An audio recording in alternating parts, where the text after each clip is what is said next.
My name is L, which stands for Lawrence, Lawrence,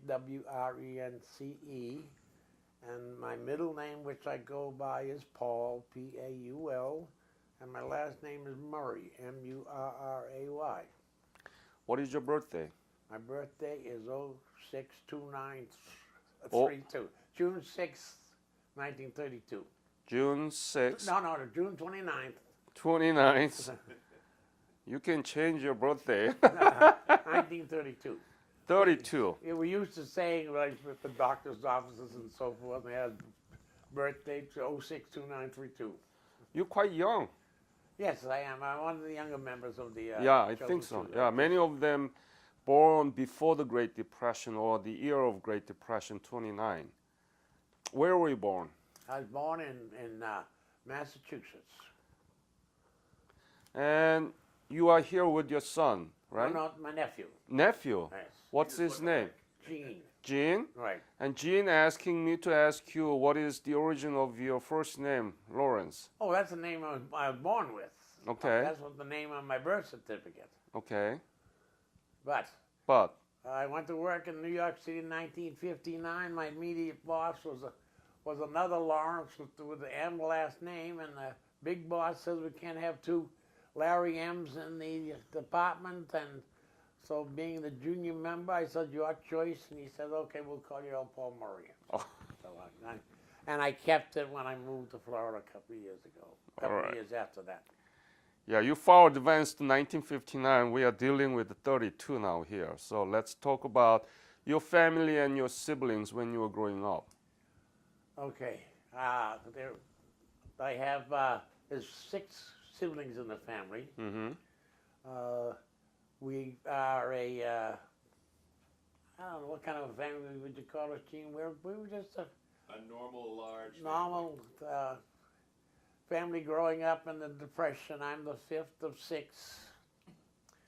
During World War II, I take pride in the fact that my father, my oldest sister, 2 brothers, 3 brothers. So we had 5 serving in World War II. Wow. My father served in World War I, and also tried to run down Pancho Villa on the Mexican border way back when. So tell me about the school you went through. When did you graduate high school and what is the name of it? I graduated from Winthrop High School. I'm sorry, could you spell it? Winthrop, Mm-hmm. Winthrop, Massachusetts High School, class of 1949. When you were in school, did you learn anything about Asia? Probably not much. Tell me, what did you know and what were you taught? We had, of course, like civics, and most of them were basically just names. I really didn't know much about the world. Mm-hmm. And anything about Korea? No, I probably hate to say this, but I probably never heard of Korea until the war broke out. That's the 99.99% of the interviews that I have done, Really? telling Okay. us that they didn't have any idea where Korea was. No, right. So you didn't know about the country of No, that you were headed, no, no. obviously. So what were you doing in the at the time that the Korean War broke out in 1950? Well, I joined the Marine Corps When? July of '49, a month after I got out of high school, and I was stationed at Camp Lejeune when the war broke out. Camp what? Lejeune, Lejeune, L-E-J-E-U-N-E, Jeune, Lejeune. Where is it? in Jacksonville, North Carolina. North Carolina. It's the equivalent to Camp Pendleton for the East Coast. I Camp see. Pendleton is the 1st Division, and Camp Lejeune is the 2nd Division. 2nd Division of Merit. And what was your specialty? My specialty was supply. Uh-huh. And I so went tell to, me, I went to supply school and ended up working at Camp Lejeune on a supply depot. and had you imagined that you'd be end up in Korea at the time?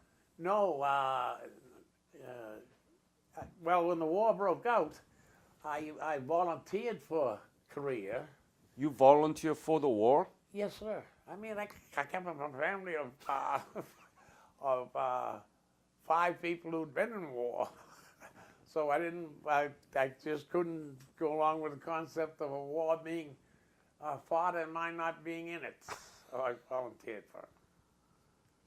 So what happened? Tell me about it. Where? Well, actually, my my commander at the depot, he denied the request, but they needed warm bodies to fill empty holes, so I got called up to go to Korea anyway, and there were I don't know how many thousands of us could on the train at Camp Lejeune and come out to Camp Pendleton. I see. And when I got to Camp Pendleton, I went before a sergeant for assignment, and he said, you're going to be in Dog Company, 2nd Battalion. Dog Company, 2nd Battalion. Yep. 1st Marines. And I said to him, but I'm a supply man. And he says, we need warm bodies to fill empty holes. So I ended up in my whole Korean service as a rifleman. Rifleman. An assistant BAR man, yeah. A grunt, as they used to call him.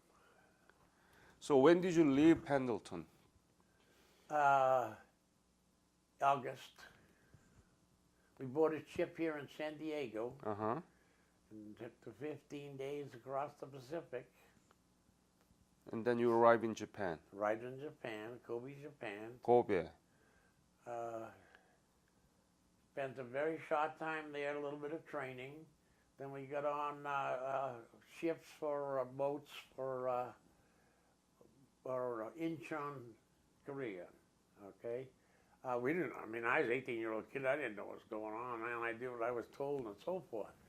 But so I made the invasion at Incheon. You're familiar with that one? September 15th? Yeah, exactly. You right. were at September 15th Yes, sir. Incheon landing? Yes, sir. Yes, sir. Tell me about that day. How was it? I mean, describe in detail. How Okay. did you go up there and what happened to you? Okay. On the first day, because the invasion was scheduled for 5 p.m., and so we come out of the ship in the half tracks and went to shore, and I was kind of just a curious kid, and I was able to, being taller, was able to see what was going on, and there was all kinds of ships firing, rockets, and the destroyers and battleships shooting their guns, and God, it was like 10 times 4th of July. And when we got to land, our half track got stuck in mud, so we had to jump in the water, come up to about here on me. I don't know how the younger, shorter kids made it, and we actually waded ashore. Very fortunate that there were no North Koreans in that particular area where we hit, because they could have wiped us out with ease. And so we went in, and my platoon had very little resistance, and we went in and dug in outside of Incheon for the first night. And what were you thinking when you landed in Incheon? Did you know what you were supposed to do? What is the operation? Well, we knew it. We knew it was an invasion, and we knew that we were going to be fighting North Koreans. We knew that, but that's about it. That's it. Yeah. Well, I mean, for a young guy like myself, Were you private or private first class? Private first class. Okay, PFC. And you had to be 18 to be to fight in the war. We had to leave 2 guys behind from our platoon until they turned 18. Mm-hmm. Yeah. I had a lot of problems with the concept of killing another human being.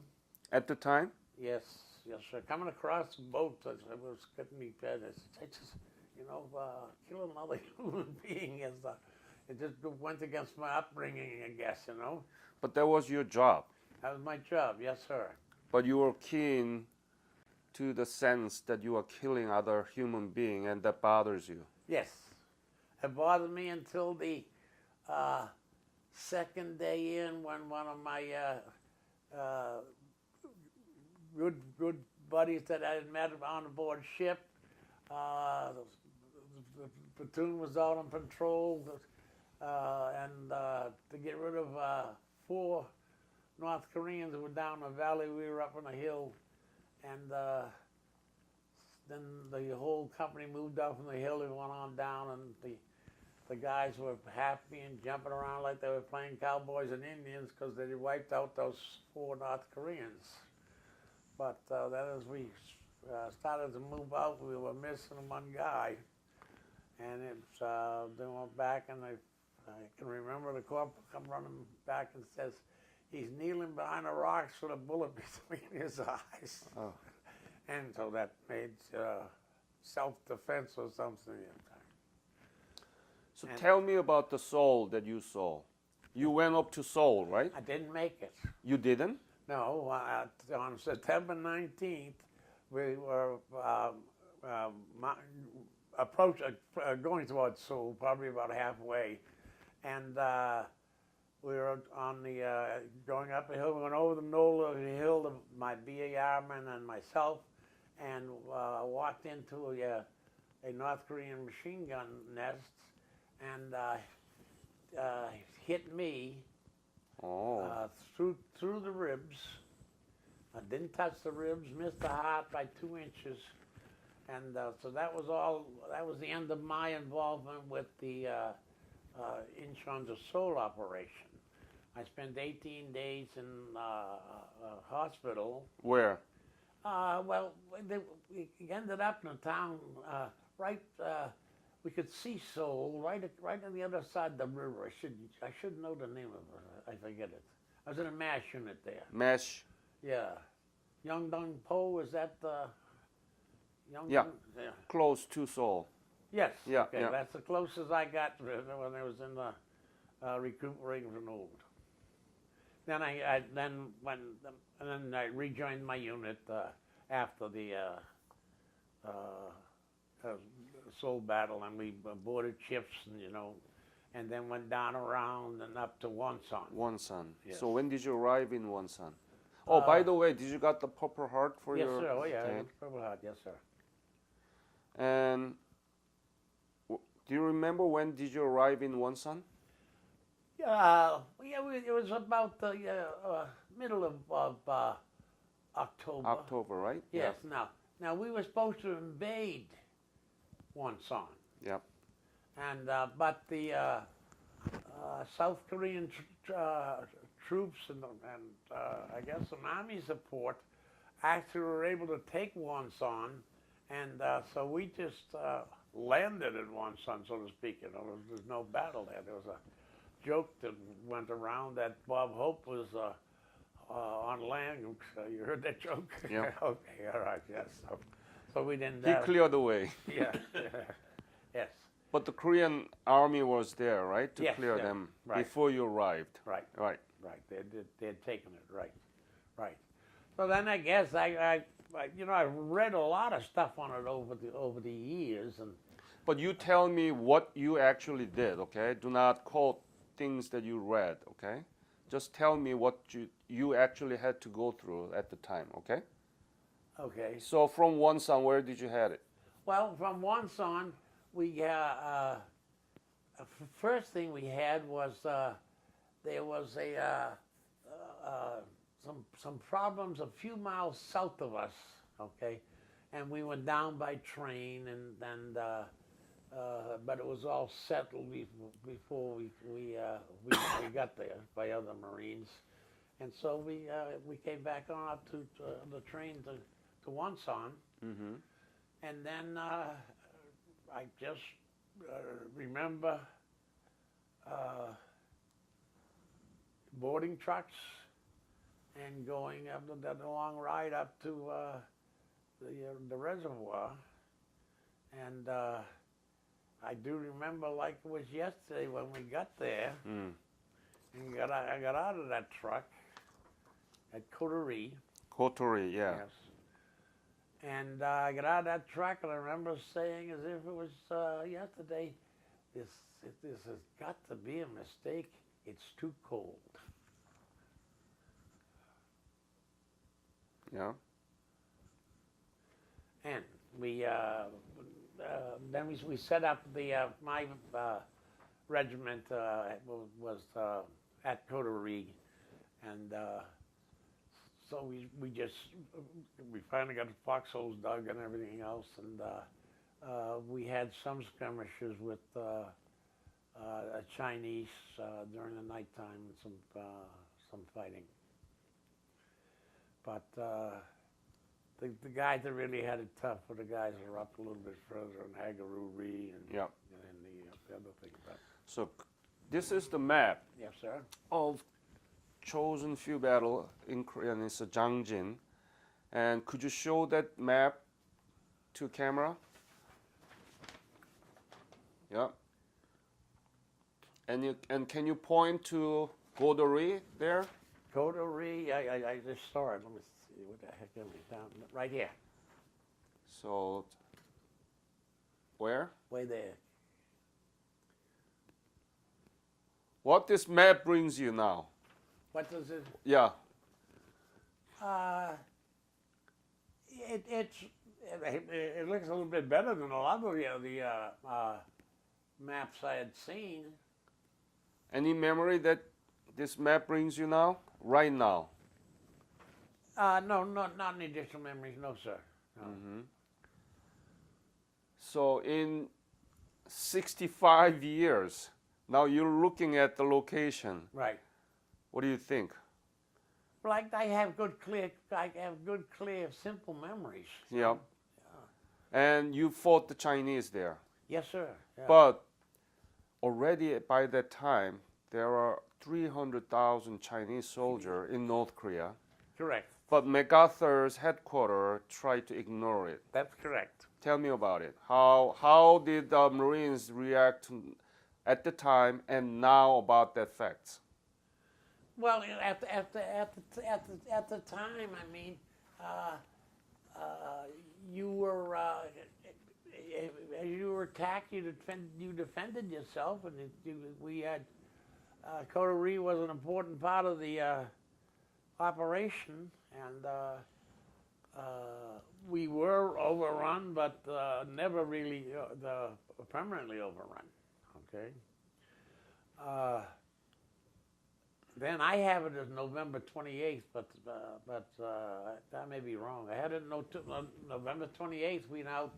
We were riding support for a convoy going north, and that was probably ended up to be the biggest battle day I was in. We were shot at by Chinese up in the hills to the right, so we got off. Went up to the hill to engage them, and it was a tough day. We had 32 wounded and 4 killed in our company. And my particular squad of 8 guys, all we had in it were just shooting at Chinese for some reason that they were just 100, 150 yards in front of us, jumping out of foxholes, and we had a field day shooting them, and never understood it till several years later when they said they probably had their wooden rifles, and that's why they had to get out of the foxholes. But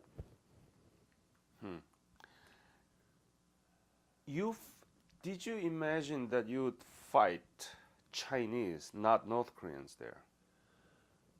No, wait, no, but actually, as an 18-year-old kid, I just did what was expected of me as a Marine. And But politically, we had no concept of what was going on. and still, China is challenging the U.S. power, hegemony, right now, and this Korean War has not been finished yet. No, but I hope it will be finished. We hope so. I hope it will be. I hope when China will say to hell with North Korea, and then we can take that guy out of the picture. And describe the coldness that you had to go through at the time. Oh, How cold was it? well, I tell people that we had no fear of the enemy. We just had fear of the damn cold. That's all it encompasses us. It's cold, and particularly for guys like myself that were grunts and foxholes. I didn't even get in the warming tents, that much. Did you have a sleeping bag? Yeah, I had a sleeping bag. Yeah, Did it help? yeah. When I got a chance to use it, yes, yeah. What do you mean? Well, you had to be alert all night long, and you're in foxholes. You were in a sleeping bag of foxholes. That was back by the warming tent and so forth. Yes. So I spent most of the time in a foxhole. Yeah. You're from Massachusetts, so you know the coldness, right? Yes. And is it not comparable to that coldness you had in Massachusetts? No. This was never got warmer than 20 degrees below zero. Some people say they didn't even get that warm. No, winter never got that cold. Geez, winter. No, never. No, winter might have got down to. Did it ever get down to zero? On occasion. On occasion, no. Just never go on 20 below. You are explaining this coldness to the young students that will listen to your interview. So, especially if the soldiers from Hawaii or Samoa, from the tropical area, it was unimaginable coldness to them, right? Yes. Yeah. What about food? How did you eat that coldness? How did I what? How did you eat? What kind of things did you eat? And I mean, everything must have been frozen, right? Yes. Tell me about those. Well, the only thing I clearly remember is that my favorite meal in my lifetime was a can of Franks and beans that I got heated in the warming tent on the stove. That was a pure delight that's never left my memory. And anything that you suffer from this coldness? Today? Yeah. Yeah. What is it? It's peripheral neuropathy of the lower extremities. What is that? The Explain nerves in simple term. The nerves are frozen. Your nerve? Yeah, the nerves in the legs, yes. Still? Yes, yeah. It actually didn't really bother me for about 40 years or so. And then all of a sudden it's... Resurface it? Yes. Wow, what is the symptom? What are the symptoms? Discomfort, lack of balance. Discomfort, pain also. Yes. Yes. What kind? What kind? Yeah, what kind of pain is this? Well, how do you describe things? I can't walk without support stockings. I see. Like I gotta get up in the morning. Sometimes I can stay around the house for a couple of hours. I'll put them on. Sometimes I gotta put them on in 10 minutes. And that you got from frostbite? That's what they tell me. Yes, sir. So you didn't feel that much during the war? I didn't what? You didn't feel that much pain during the war? No. I mean, we felt the discomfort of cold. And I don't know if you want to call it pain with cold. I don't know. No. How did you sleep in that coldness in the foxhole? That's unbelievable. You said 20 below Fahrenheit. Yes. How did you sleep? How did we what? Sleep. I don't know. I don't remember sleeping that much in the foxholes. For how many days? Well, you know, it wasn't too good. I think shortly after we got there, our platoon got put on point out to the foxholes on the furthest towards the enemy, and I think we stayed there for 3 days before we got relieved. 24 hours. And not much sleep. No. What were you thinking? Why am I here? What am I doing here? Did you ask yourself? No. Because as we said earlier, you were engrossed by the cold. That's the only thing. I don't know if other people say the same thing, but it's the only thing to me was how what are we doing here in this cold place, and how will we survive? You know. What was the morale of other soldiers? Overall, the Marines there. No, the Marines have a high morale, and I have no recall of anybody bitching or crying and so forth. I mean, we did what we were told to do, was supposed to do. You know, the Marine Corps takes young guys like myself when they really propagandize me and so forth and so on. You know, in fact, was told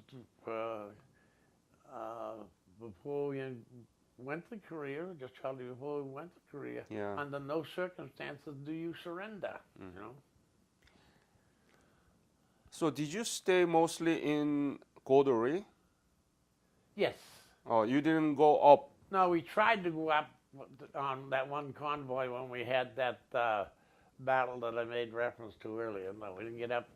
No. Mm-hmm. And I was said it here several times that we had it easy at Coterie compared to that further north. I don't know if you.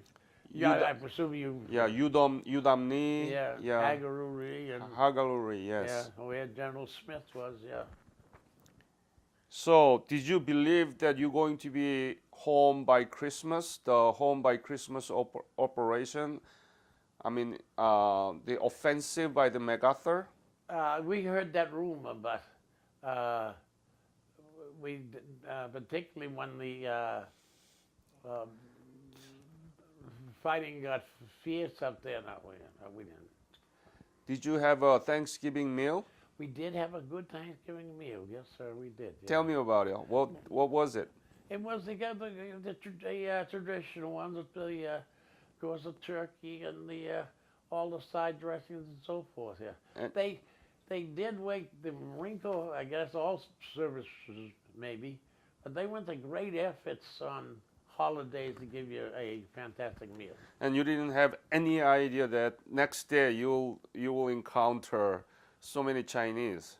No, right.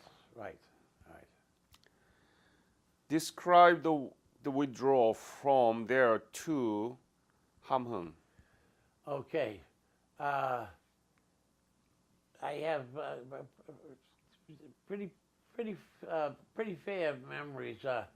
The rest of the division, rightfully so, came to Coterie and through Coterie, the 7th and the 5th and the 7th regiments. Right. They went through, and our regiment was the last out of Coterie. Uh-huh. And I can remember my platoon was on the left side of the road going back down, and they was struggling through the snow and so forth and so on. But we got on down. You know? Were there many North Koreans with you? Yes.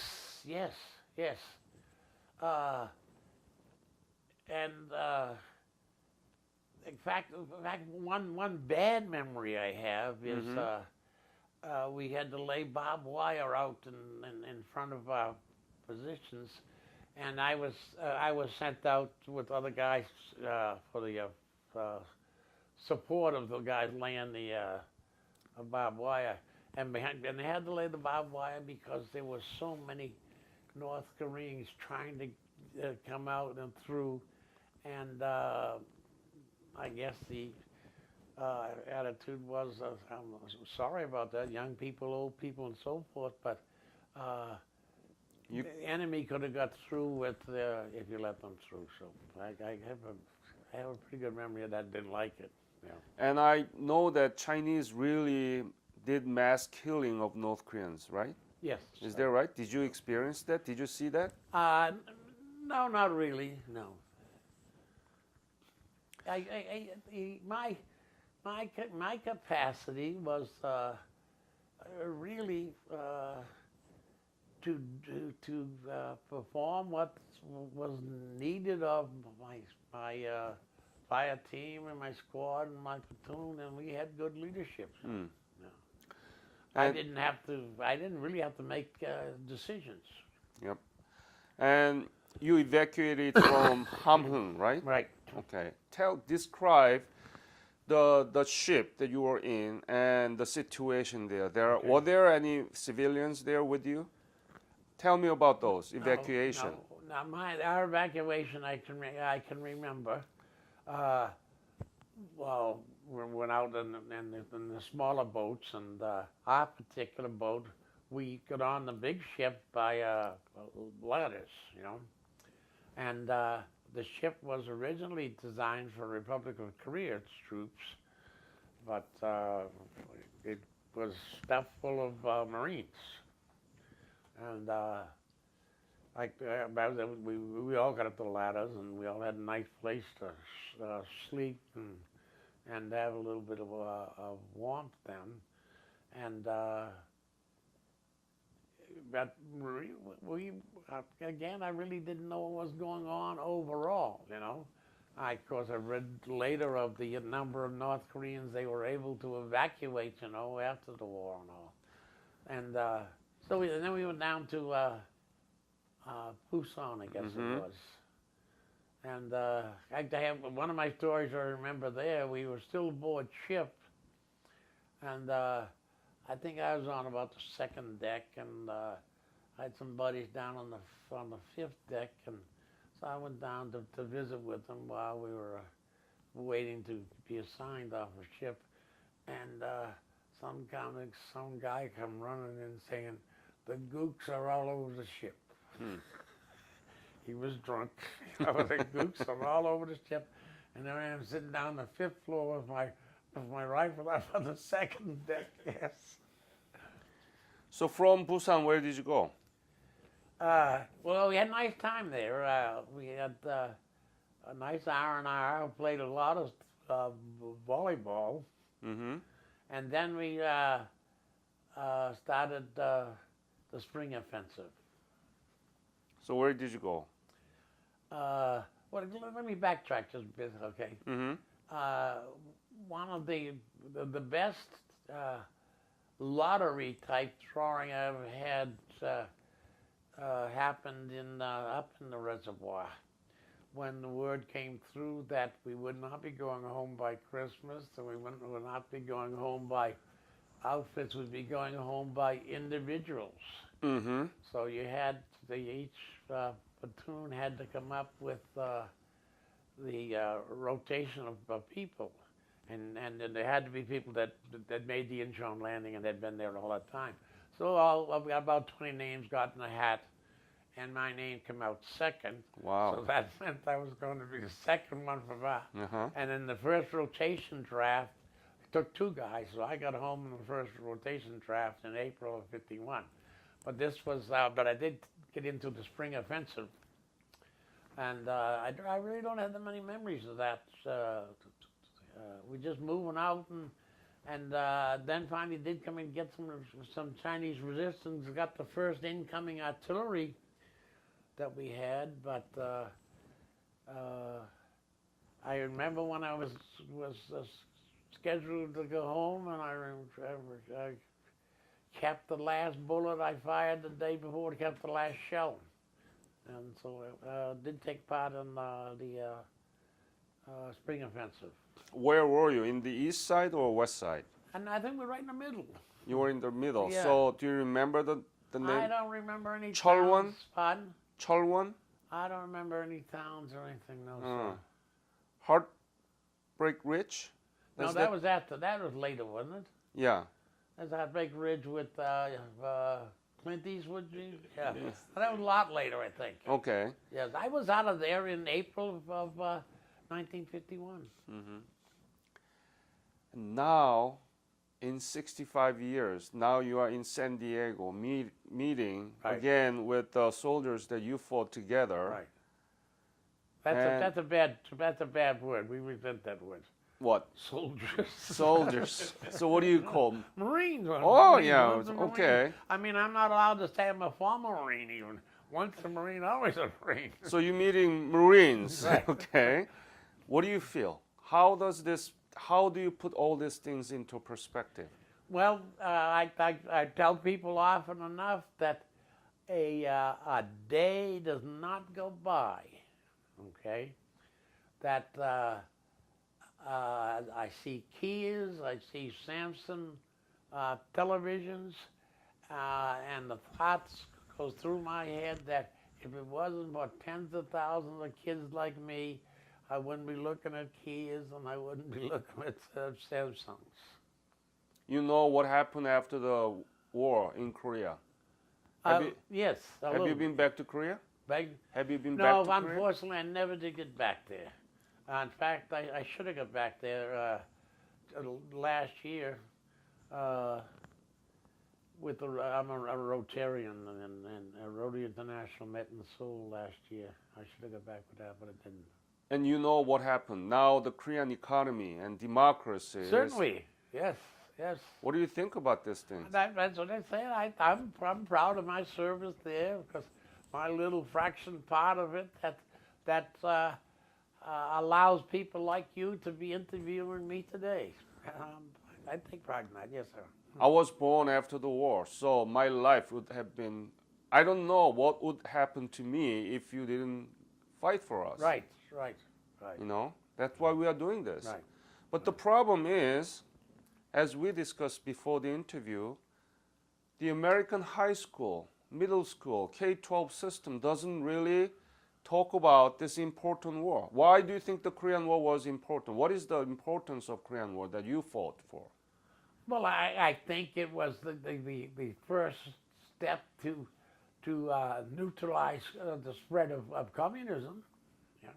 Of course, I really didn't know all that stuff, as you say. I didn't know that stuff at the time, you know. At the time, right? Yeah.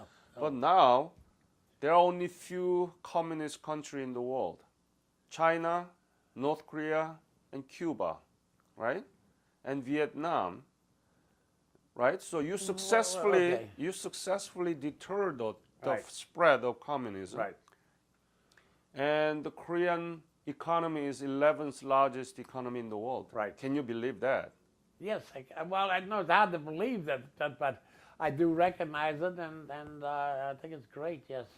And Korea is most substantive democracy in Asia. Right. And so this is a great contribution you made, and we don't teach about this war. What do you think?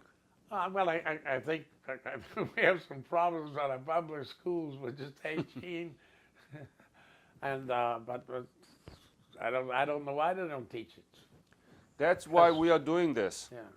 Young kids will listen from you in 20, 30, and 100 years. And they will know about what happened to a 18-year-old American boy, Paul Murray. Okay. Oh, I'm sorry, Lawrence Paul Murray. Right. And Yes, they sir. will learn about it. Right. And they will learn what actually good came out of your sacrifice and service. Right. The Republic of Korea. You know? Yes, sir. Can I'll tell you one little story, okay? I'm a Rotarian, Mm-hmm. and a few years back, You mean Rotary Club? Big Ro- pardon? Rotary Club. Yes, Rotary Yes, Club. yeah. Yeah, there's 35,000 clubs in the Yeah. world. Yeah. So a few years back, a native of Seoul became president of Rotary International, which is a pretty prestigious Yep. position as well. So as my nature, I wrote him a nice congratulatory letter that he had. You remember his last name? No, I got His it last written- name is Yoon. Pardon? His last name is Yoon, Okay. and he is my friend. Is he really? Yeah. Well, I He's got the graduate of Syracuse University. I got a letter from him when I wrote and congratulated him on reaching that position. But I told him, it says, if it wasn't for tens of thousands of kids like me, you wouldn't have made it the president of Rotary. Okay. And he wrote a nice letter back saying, "You are my hero," and so forth. Yeah. So, I do take pride in that. Absolutely. You deterred the sudden expansion of Chinese 9th Army so that the 8th Army in the West were able to deal with the Chinese there and deterring this. Otherwise, the whole course of the Korean War could have been changed. Yes. Well, I don't know how much truth there is to it, but I understand that the Pentagon and Truman had really written us off. I don't know if you ever heard that. Yeah. Absolutely, yes, yeah. Truman and the MacArthur was in the tug of war about this. How are we going to deal with this? Yes. Yeah. Any other? Do you want to go back to Korea? Do I want to go back? Yeah. I would like to go back, but physically, it's too tough. You know, it's just 14-hour flights. Gene will tell you that a 3-hour flight almost kills me. You know, the Korean government is running revisit program. They Yes, I understand all of that. Yes, sir. Yep. And in fact, the thing I also appreciate is it's been what, a long time, 50 to 1916. I mean, 116 or whatever it is. But the Korean people still express, I understand, great gratitude to Americans. Why is it so special to you? I mean, think about the country that you at the risk of being annihilated, being attacked, and it's been saved by the UN forces, mostly by the United States. Right. And isn't it obvious to thank back to them? Is it obvious to what? To thank. Yes, I would think so, yes. Yeah. Why is it special to you? Because I don't think you see that much gratitude in a lot of other areas. Tell me. Well, I almost got back to Korea because my daughter-in-law's brother is a good friend, and he's a pilot, and he would make sure I got there. Would fly me back on one of his flights there with his airline, and he was very explicit about how well he gets treated as an American in Seoul. Yeah, we do that. Yeah, and I hear from other veterans that other countries do not do that. Right. I don't know about the why, but anyway, to me, it is so natural for us to thank you because you gave us opportunity to build our nation. Yes. And now it's one of the strongest. Yes. You know. Yes. The Strongest economically. yeah, the country that you saw in 1950, the country now is a sea change. Well, I've seen pictures of Seoul, and remembering it, seeing it from a distance from across the Yongdong-po. Glory be, you can't imagine how it got to be that. That is your legacy. Yes. So I want to thank you. Well, I'm proud that I did something on Earth that was worthwhile. Please introduce yourself. Who are you and why you are here? My name is Gene Murray, and I'm attending with my uncle Larry. I don't call him Paul, but Uncle Larry, Right. to come to this chosen few reunion. Reunion. You watching the whole interview, right? This morning. What do you think about what he did? Well, these are things that, and one of the reasons I requested or advised him to take this interview was the family has always said he doesn't tell us enough about this. And now I think the full magnitude of what they did is out there for posterity, for the family itself. Lawrence, why didn't you tell these things to your family? Well, actually, we got kind of separated. I got on the Florida. Gene's been all over the world. Uh-uh. I haven't seen that much of them really. But did you tell this thing to your direct family? Beg pardon? Did you share this story with your direct family, your sons and your... Yeah, I think Richard knows a little about okay. it. Yeah, my son knows a lot about it. In fact, he tried to brag about it when it never brought it up. Yeah. So, Gene, what do you think about this interview? What did you learn? Something new, or what do you think about that? I liked the documentation of where he was more than anything else, and the description of the 20 below zero was pretty amazing stuff. The worst I've ever done is slept in -5 or something like that, and that was I couldn't sleep at all, and that was the end. You know, one night we were back in motels. Do you know about the Korean economy now and all this? Yeah, you bet. And what do you think about this whole thing? 65 years, the differences between the Korea in 1950 that he fought for and the Korea now. Well, my suspicion is that I know what it's like in North Korea, and I suspect South Korea would have been the same. And that's a life of total misery. And you heard about the reality of our history education about the Korean War. What do you think about this? You know, we really wasn't aware too much of this lack of knowledge and understanding. I'm pretty well versed in stuff. Most of my stuff probably came from college, though, not from secondary schools. So, what the foundation is trying to do is to educate our teachers and the young students and the generations to come through these interviews and artifacts. And we are doing History Teachers Conference next year in Mount Rushmore. Okay. Yeah, we had 100 teachers this time in Orlando, Florida, from 25 states. Would you be willing to help us to recruit more teachers so that they can come to the third I would, convention? except I don't think I know any teachers, so that would be a rather difficult thing to do. How do you the high school teachers? Yeah? High school teachers? Yeah. If you know of anybody, okay? Okay. Yeah. You bet. Yep. Any other message that you want to leave to this I interview? think a message regarding the lack of understanding or knowledge of this is the fact that this war was left undone. Right? I mean, even in Heartbreak Ridge, Clint Eastwood talked about after they hit Grenada, he talked about, well, we came ahead this time. And, reality is they came ahead in the Korean War, too. They saved half of that country, and, yeah, sure, the other half is separated. And I think eventually the Chinese are going to come around and be done with that despot that sits like an emperor there. Kim 3. Yes. Any other message that you want to talk to your uncle? Well, to let him know we all respected his time over there and loved him deeply for it, and as well as being a great uncle, too.